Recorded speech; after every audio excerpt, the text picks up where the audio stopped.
What's up guys? So magandang umaga and meron nga pala akong bago ditong rep tab na binili. Tapos yan. So ito binili ko kanina lang. Tapos ito is ano lang, hugasan ko lang to, tapos lilinisan ko to. Tapos ipepwesto ko dyan. Yan yung pwesto niya. So dito ako dadaan pag punta ko dito. So ngayon guys is meron nga pala akong update sa mga isda ko ngayon. So dito sa AFR na tab is wala pa nga silang fry. So ayan, healthy naman sila. So na-adapt naman nila yung tubig dyan. So ito guys, yung AFR is nilipat ko pala ito. So yung nakaraang video is yung nakalagay dito sa planggana is yung feeder, kaso nilipat ko dun sa dulo. Tapos ngayon, tapos dito sa fry ng EBM. So ayan, may malalaki na. So may mauunang magjo-jovie dyan. So yan, tapos na sila yung kumain. Tapos ko na silang mag-feed, kaso lang yung tubig nila is tumubo kasi umulan kagabi ng umulan na mga 5 oras. So yan, yung tubig natin is tumaas. At dito sa fry ng feeder, so okay naman sila dito. So yan, so 16 pieces pala tong nandito dyan. So ngayon is update ko na rin kayo sa aking mga Shibankin at saka goldfish. Ayan, so iwan ko kung napano tong filter ko kasi hindi na umandar. May kuryente naman, tapos nakasaksak. Tapos dito naman sa BKBM, breeder size, kaso lang wala pang fry. So yan, dyan sila. Tapos update ko kayo sa mga breeder na breeder na mga gabi.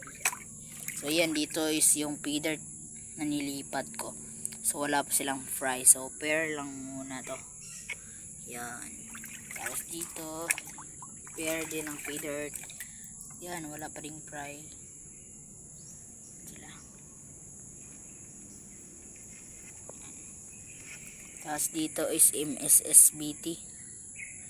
So meron na tong Jovie size na fry, dalawa yung first batch nito. Dito yan yan yung lalaki na dyan. Tapos dito naman sa full gold, may nakita ko kaninang fry. So isa yung fry yung nakita ko kanina. Yan o. Yan, diba? Isang fry. So ayan, okay naman sila dyan. So parang madadagdagan pa yung fry dyan. So tapos dito naman sa isang pair din ng feeder, ayan, wala pa ring fry. Tapos dito sa EBM, so medyo malapit na tong mga anak yung female nya. Tapos dito trio ng EBM, yan, wala pa ring fry. So okay naman sila dyan. Tapos so ang pinaka ko talaga ngayon is ito, meron din akong bagong aquatic plant. So ayan, so ang tawag pala nito is hornwort. Ayan, hornwort pala tawag dito. Ayan, so isang balot. So ito yung paramihin ko na plants. Tapos dito is okay naman yung 8 pieces na EBM. So third batch to. Tapos dito ay third batch. Tapos dito is MSSBT second batch, 4 pieces. Papakita ko sa inyo para maniwala kayo. Saan na yan? Nandun sa ilalim. Doon. Kita nyo ba? Kasi walang araw ngayon. Kasi yung nila walang hindi na ng araw. Tapos dito saan dito na lang. So ito full gold to. So ayan, nakita nyo naman. So andyan pa yan. So 4 pieces din to. Ayan nila magpakita. Nasa ilalim sila parati. So yan. Yan yung papakita ko sa inyo ngayon. So ang gagawin ko nga pala ngayon is ano ko tong ref tub, lalagyan ko to ng tubig. So first is maglilinis muna ako dito sa ref tub na to, tapos ilalagay ko to dito, tapos lalagyan ko na lang ng tubig. So at yun nga is bumabaha.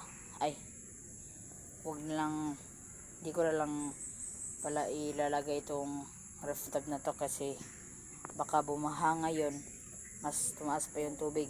Tapos pag bumaba is ilalagay ko dyan sa bahay namin, dyan sa taas, para hindi makawala yung mga isda. So yan nga guys, bumabaha nga sa amin ngayon.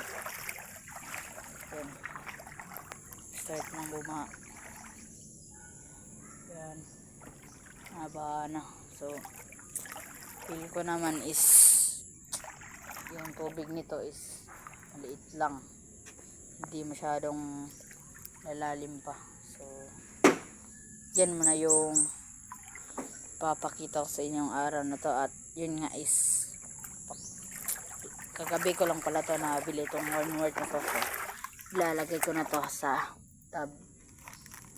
Saan ko ba to pwede lagay?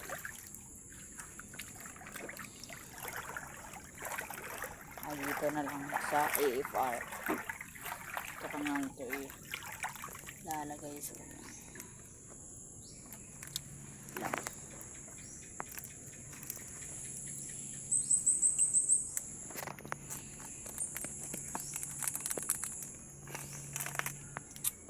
Tigas. Lang guys, bubuksan ko lang muna. So yan, nabuksan ko na. Tapos ilalagay na natin dito. So dito lang yung lalagyan natin ng hornwort. So yan natin ito ng hornwort.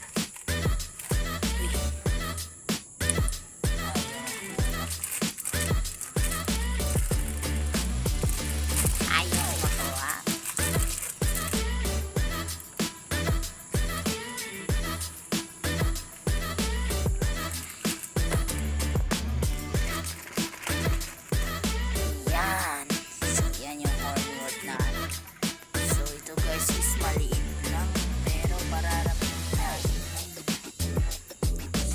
Tatanim pa siguro to.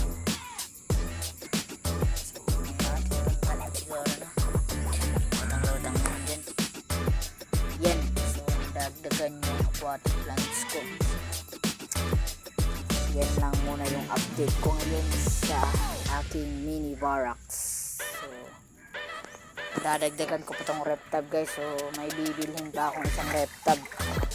So ganitong size pa rin bibilhin ko para madagdagan yung lalagyan ko dito, tapos dagdagan din natin yung isda natin. So yan guys, yan muna yung papakita ko sa inyong update sa aking mini barak. So yeah, please subscribe my YouTube channel and comment and like and share. At yun lang. So salamat sa panonood. Bye bye.